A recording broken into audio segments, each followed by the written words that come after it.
So, good afternoon everybody. Of course, mag-unbox tayo ng ating in-order na Santos kasi sobrang init ngayong panahon, no? So, hindi rin ako makapagtagal na naka-t-shirt sa loob ng bahay kasi, basang-basa na nga ako. So, nag-order ako ng pang 1 week natin Sando para yun na lang susutin natin. So, para medyo comfortable tayo sa init ngayong panahon. So, dahil mainit nga, no? At umabot ng 45 degrees yung ating init ngayon. So, mura lang ito guys. More than 70 at 79 pesos isang ganito.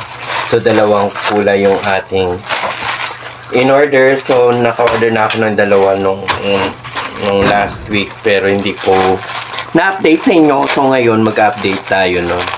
Mag-unbox na tayo guys. Shoot! So, this is it. Pansit. Oh my God. The color is green. So, yan. Ito pala yun. So, parang may yung mga tila-tila may mga sobra-sobra pa dito. Magkano tomato sa isa? So, natin siya guys.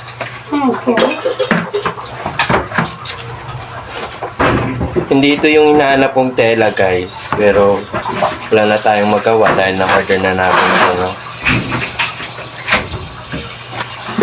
Sana susukat natin later. So ito yung isa.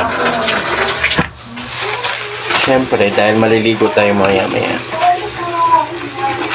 And then Nag-umpisa na yung bakterya ng sa mga yung isa is color blue.